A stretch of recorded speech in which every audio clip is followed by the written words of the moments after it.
got a home here. I guess I'll unmute my mic at the same time. But you got a home here if you're watching me just move my mouth like this. Yeah. Okay. Yeah. Programs and technology. Hope you guys had a great weekend. Thanks for hanging out. I'm your host, Mike Russell, and we do this every day at 11, Monday through Friday, at least. And so here we go.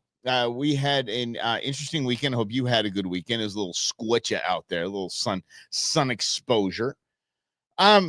We decided to, Queen Bee and I decided to just kind of impromptu. It was like, let's just put on the paddle boards tomorrow morning and let's go to the lake and see how the dogs do.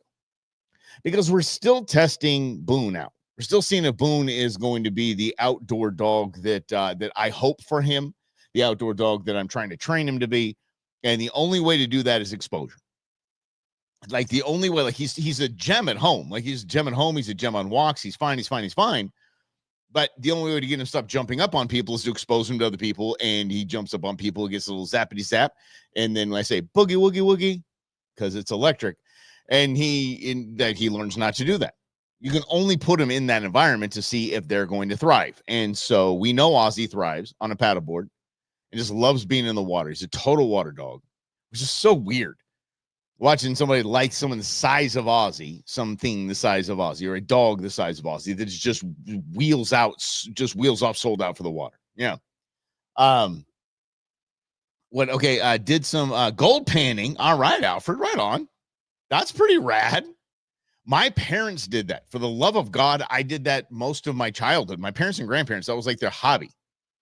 They had all the sleuth boxes and all that stuff like that. It was pretty crazy. Yeah, now people are just Bitcoin mining. Yeah. Anyway, we got out to the lake, and I'm going to talk about people of the lake, especially on a beautiful sunny day on a Sunday. We're going to talk about that tomorrow because we have some other things that we're gonna cover today. But we get there, it's crowded, and but we find a nice little spot. Queen Bee's little truck worked pretty well. Going on some inclines and on some off-roading. So that was pretty dope. And we get set up, and Ozzy's just all about like boom, right in there, right in the water. He's ready to go. Boone is not. Boone, I'm pretty sure has never seen water in his life. And so a pool or a lake or anything like that, he has never seen. Even when we went camping, we went to the stream, we went down to a little creek.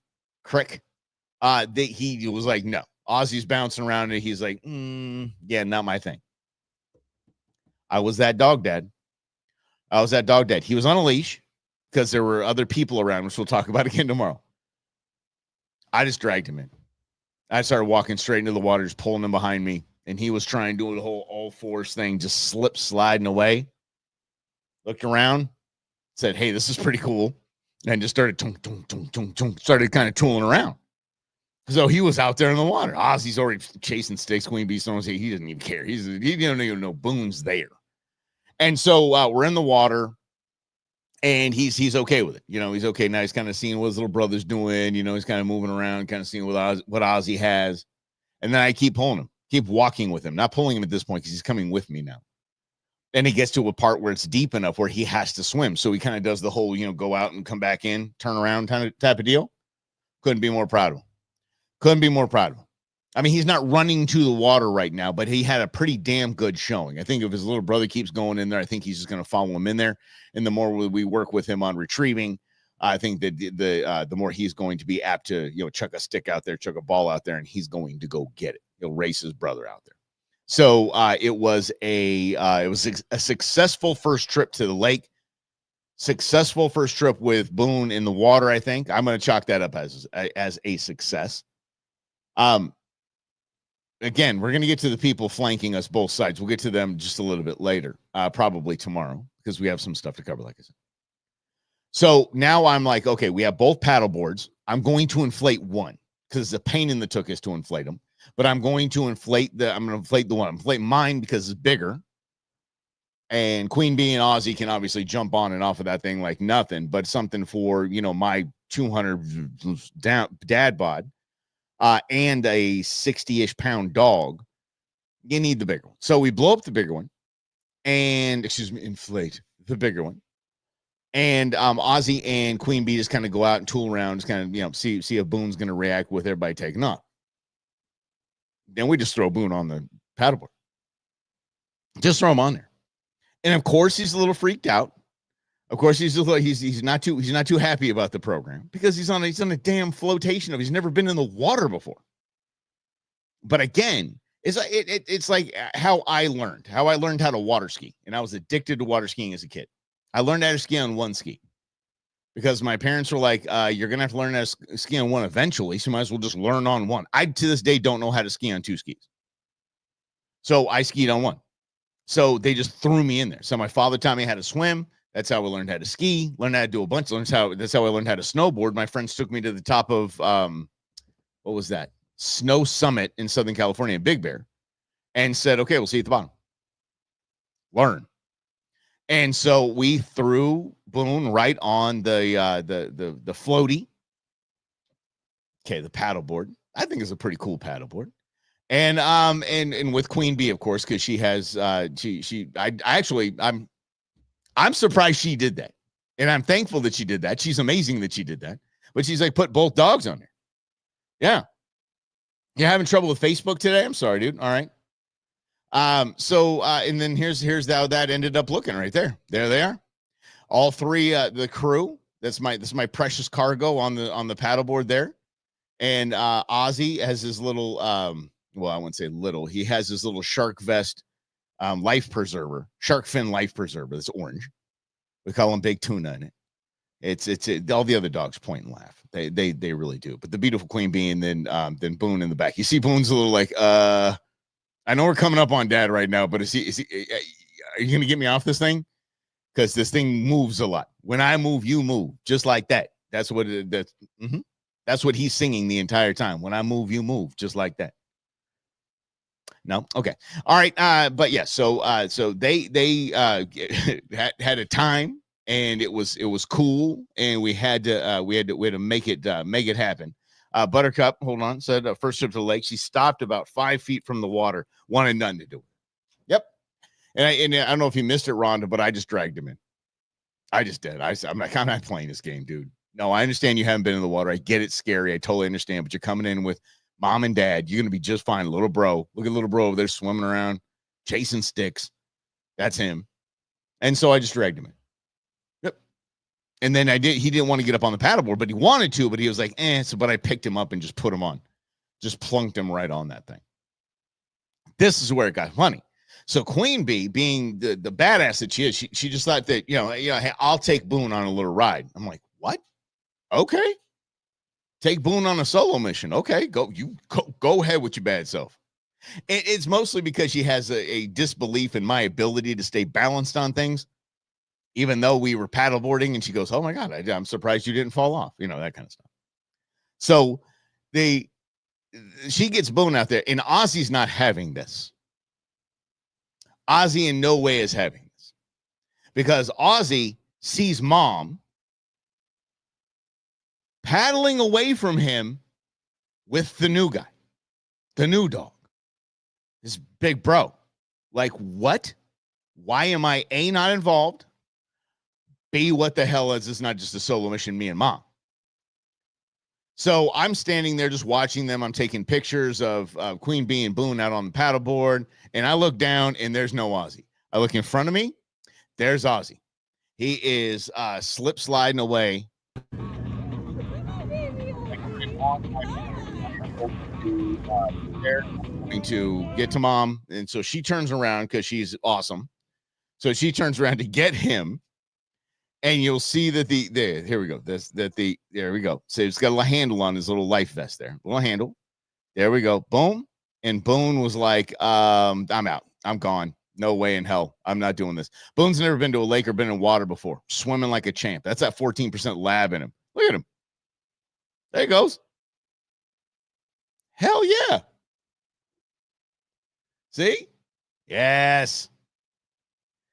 Yeah, she was trying to get him. It's like, just go. Just let him in. He's walking now. Look at him. Just happy as hell. Everybody's just good. Ozzy, I think Ozzy right here. Let me see where we get to the point where Ozzy, I think Ozzy just talking trash. Ozzy's just the whole thing. Yeah. Ozzy's just laughing at him. As like, I kicked you off the boat. I kicked you off the boat. Punking him. Ha ha. Look at Ozzy just looking at him like, Mom, you don't have to go get him. It's okay. Mom, it's okay. Let him drown. No, we'll get another one, Mom. It's okay. Totally get another one. Ozzy wasn't having it. But for the most part, they did good. This was Lake Pleasant. So if you have not been to Lake Pleasant before, there are a lot of donkeys. Yeah, a lot of jackasses, burros. And I'm not talking about the beer drinking jackasses. I'm talking about there's a bunch of donkeys around. And a lot. And a donkey came along, kind of just cruising the shoreline like they do. And we just immediately pulled the dogs in the water. Again, we'll go to the jackasses that we got to run into at Lake Pleasant tomorrow. But we just pulled the dogs in the water, and we're just going to sit there and wait. If they get into our stuff, if it starts getting into our stuff, I can do the whole hat, that whole thing. I've been around enough horses to know how to get these things to move around. And last time we were at Lake Pleasant, we had plenty of donkeys trying to get our stuff. And, you just hoot and holler a little bit because hooting always leads to hollering. Hope you know. Be warned. And hooting and hollering a little bit, and they'll just get up and go. They don't want to mess with you. They will mess with your dogs, though. They'll for sure mess with your dogs for show. All right, here. Okay, so Buttercup did get into the water gig. Okay, good. I was going to say. All right. Mm-hmm. Yeah, so it's definitely, but Boone, I don't have time for this. I don't have time to say, maybe next time he'll get in the water. Oh, hell no. Jump on in, buddy. And it was good. I had him on the leash, so I kept him out there, so he got used to it. He got his footing, and then understood when he had got to a certain level, he kind of jump up and start swimming. And he got it. It's instinct. That's right. It is definitely instinct. So fun day on the water with Queen Bee and the boys for show. And I thought I was going to get away with it too. I thought I was going to get away with having to test some of our Havasupai equipment. But no.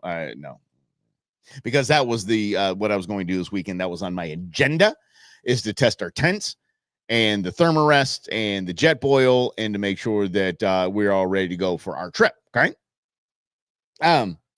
Donkeys actually kill coyotes. Oh, hell yeah. Donkeys are mean, dude. Donkeys are mean. Yeah, they don't mess around. But you understand, the coyotes is probably trying to get baby donkey. Right? Baby donkey, coyote, and mama donkey. Mama donkey gonna win each and every time. That's right. But anyway, a lot of fun. So I thought I was going to get out of skirting my responsibility of testing tents and Thermarests, but I kid, because I really want to. I'm excited to do that today, actually. And I have to. I don't know if you understand this, but we're packing in to the bottom of the Grand Canyon. So we're going to have about 35 pounds a piece on our backs, unless we get a donkey. There's a theme going on here, I see. But 35 pounds on the pack. And so you have little things. You have small things. You have little things that are, I see what everybody's saying now. Now we're frozen on Insta. That's what, okie dokie. Now I'm seeing what's happening here. Oh, well, all right. Well, we tried. Hopefully it doesn't happen the next show. But anyway, you got to have small tents and small sleeping mattresses. If you ever want a sleeping mattress, if Brendan's on here, I know he's going to talk trash about a sleeping mattress. All you need is a hammock. Well, okay, I'm not disagreeing with that. Hammock and a damn mosquito net. But yeah, I'm not disagreeing with that at all. So you need small things. Yes, Lynn, you need small things. Oh, yeah, you're filling in for Grizz all of a sudden. But you understand, these things are tiny and they can fit into a pack. Jumped onto here. We have small things. That's Slavo, and then yeah. This is where we are. Mm-hmm. But Slavo, I'm actually glad you're here to see this too, because you got to follow this guy. If you don't follow this guy on Instagram, Mattis Lion, you have to, because the guy's absolutely hilarious. So when I know I was going to have to test the air mattresses and I'm going to have to test the tents, this guy was the first one I thought of. Let's start with the tents. Look like a twice-baked potato wrapped in tinfoil to a novice. I could toss it over to you, and believe it or not, you'd be catching a 2-bed, 2-bath backcountry apartment in your hands. Vestibule. Nice to meet you. Nothing says home sweet home more than a dwelling that requires you to crawl in and out on your hands and knees. Sure, it might weigh less than a Subway $5 footlong, but when a thunderstorm rolls in, I'll tell you, there's no place I'd rather be. I knew this was the one too, because the only thing they give you to provide structural integrity is this wobbly 12-foot fiberglass lightning rod. And if you lose it, worst case, boom, you've got a $700 tarp to pick up leaves in your backyard come fall. I went camping with my sister Squamish in Mosquito Country last spring, so when you do end up crawling into it, don't be alarmed by the hundreds of tiny red bloodstains and dried up exoskeletons littering the corner of the floor. I don't know if you could tell, but I just love talking about it. Whenever I go to pick up cold cuts at the deli and they ask how I want them sliced, I'll let them feel the material of my tent. It's reassuring knowing that the only thing separating me from a 700-pound adult grizzly bear in heat is a wall of fabric no thinner than a slice of Genoa salami. You ever been to the Rainforest Cafe? Well, it's a good thing they make outdoor apparel moisture wicking, because after one night sleeping in this thing, you're gonna have more condensation dripping from the ceiling than a steam room at Equinox. Well, this that guy, his entire every video on his page is doing that stuff. People that especially skiers. So Slavo, you see. Why you say you're leaving, Slavo? Where are you leaving to? Like, come on, man. We all goof off between 11 and 1 o'clock. That's what we do. What do you think? You got to work or something? Yeah. Got towed back Croatian Coast Guard. Wow, dang, man. All right. But anyway, so that's it. There's these tiny little things. You're done. If you get down there in that little, like you said, 12-foot wobbly fiberglass lightning rod, if that 12-foot fiberglass lightning rod is broken, you're screwed. You know, so yeah, that's all you do. You need to tie it to something at this point. So shelter building becomes a thing. And I think that it's something you have to be prepared for, right? I guess you take hammocks or whatever. But I'm going to put them, I think I have three options for tents. One is a one-person tent, and I think that's Queen Bee saying she doesn't want to stay with me. Maybe. Or it's the doghouse. Maybe we'll have a two-person tent, and then she's like, one-person tent. I know it's 1 a.m. Go put it up. Yeah. It's be a doghouse. I don't get the doghouse much.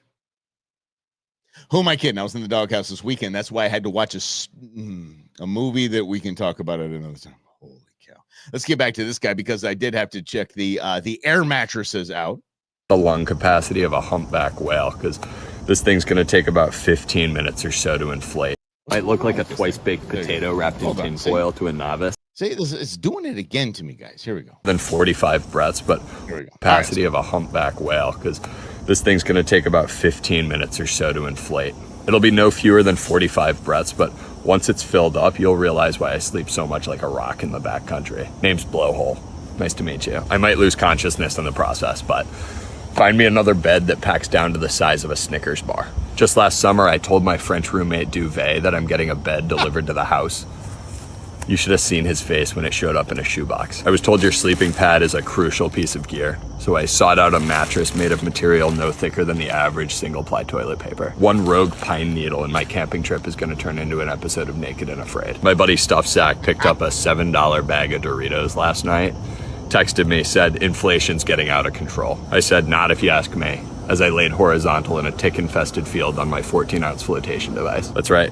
Good luck floating down the Chattahoochee River on your Sleep Number mattress, Tammy. Look, I'm not one to poke fun at tragedies, but toss a couple of these on the Titanic and who knows what would have happened. I've been having some rather serious back issues recently. My orthopedist suggested it could have to do with the 2 inches of moldy air being the only thing separating me from the cold, hard ground. I looked at him, I'm like, are you out of your mind? Lay down on this thing and tell me you're not floating on a cloud. That guy's got it all. He's got people that do quiz trivia nights. He's got people that drink craft beer, people that smoke meat. It's pretty funny. It is pretty funny. Okay, so Slavo responded to why said he was leaving. He said, waiting for you to bring up my camping tent. A grown man looks totally normal in a 2-person tent.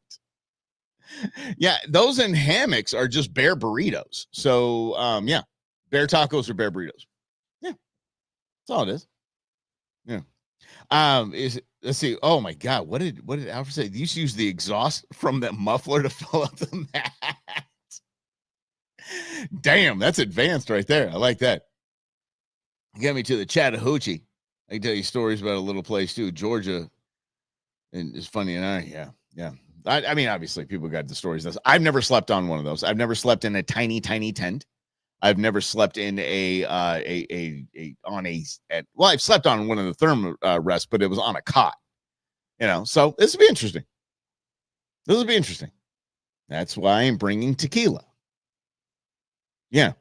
And so I'm waiting for you to bring up my camping tent. A grown man looks totally normal in a 2-person tent. Yeah, no. Yeah, that's why I'm bringing that, because I told Queen Bee, I said, hey, listen, I'm going to put the tents up because I want to make sure they're good. That the wobbly fiberglass 12-foot lightning rod, if it's broken, let me go ahead and test some things. And all I'm doing is opening these things up so I can get in and see if I could pull this off. If not, I'm heading straight to Bass Pro or Sportsman's and getting a bigger tent. I mean, I'm sure they have 4-person tents that can pack in like that. Just saying. I mean, I don't want to be completely uncomfortable. I don't. And when we went camping a few weekends ago, I was talking to the people that had the truck top camper, and they were talking about the condensation like he was talking about. Apparently, Queen Bee went and asked somebody at the Outdoor Expo, and the people that were selling those kinds of things, and they said there's no ventilation. If you have ventilation, you're fine.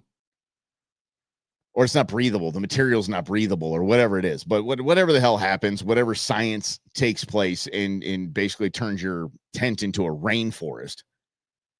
I used to have a Jeep CJ7. It had what they called a bikini top. So it was basically this pleather type of canvas-ish top that just went over the front 2 seats.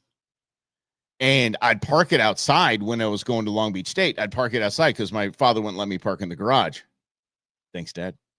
And so I had to park it outside. And in Southern California, everything's wet. Everything's just the dew and condensation and it's just wet air. Yeah.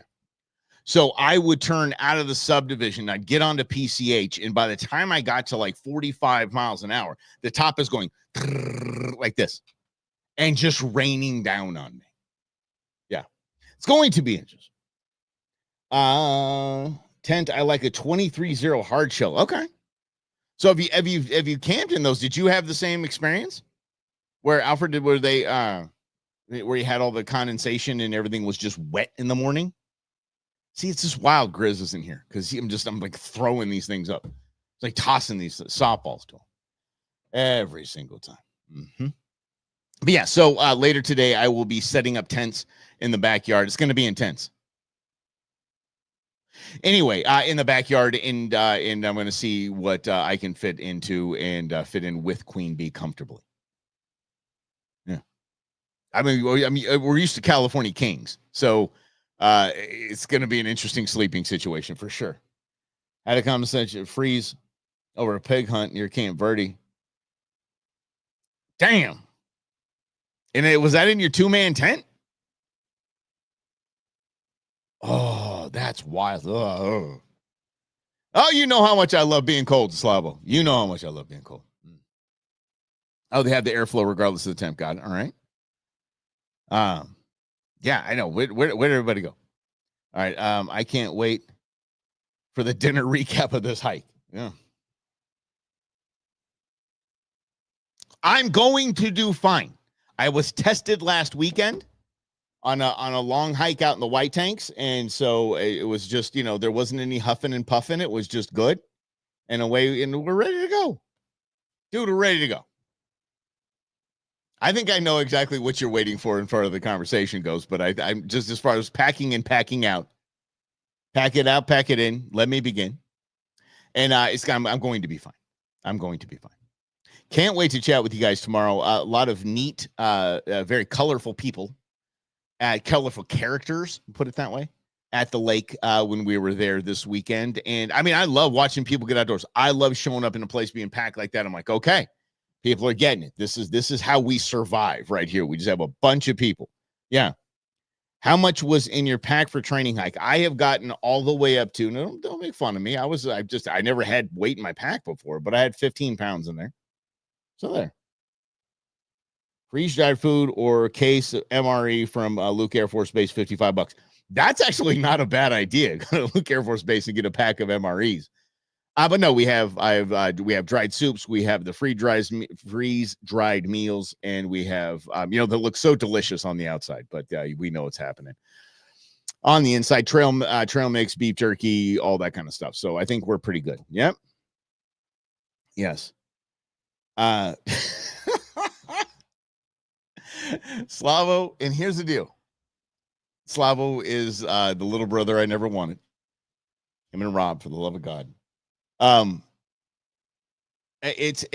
He's wanting the story to be amazing because he's wanting me to be miserable. But if you know something about Slavo, who makes the best salt seasonings in the world, slavosalt.com. Use a key go show. Slavo loves to be miserable. And not just like he's, a glutton for punishment. He just loves a challenge so much so like he embraces the suck like a champion. Again, thank God Grizz is not here. But he embraces it. He embraces the elements. He embraces he said the condensation froze over. There's 2-inch hail on the ground, that kind of stuff. That's his element. He loves that stuff. I'm not trying to. The cool thing is I've never done this hike before. So it's going to be a PR. It's going to be a personal record, personal best. And I'm not in a hurry. I told Queen Bee this. I'm like 10 miles in, 10 miles out. I'm literally not in a hurry. I'm going to just go. And when I get there, I get there. And when I get out, I get out. And if I want to sit in my tuchus down and take a little break, have a little rest, do some stretching, I'm gonna have a little snack, gonna do it. Yeah, that's all. Cooking fish or steak in the fire is awesome. Oh, well, yeah, dude. Yeah, that's the way to go. That's the way God intended it, buddy. Definitely the way God intended it. All right. Slavo will have plenty of time to talk trash pre and post. I promise. It's all good. All right. You guys are the best. Thanks for hanging out. Thanks for playing. Let's do this again tomorrow. I'm telling you, the jackasses in the outdoor world are alive and well. We have a few stories and then a few of our own experiences from yesterday at the lake. It's you would like a what? I don't think so. No, GoPro for the hike up. See, maybe I will, and maybe you'll be like, "Oh, okay," or maybe you'll just laugh and point and have some popcorn. Okay, I'm getting out of here. You guys are the best. We'll chat with you tomorrow right here on the Go Show. Celebrating all things outdoors in this beautiful outdoor playground of state, nation, and world that we live in, even though we get made fun of.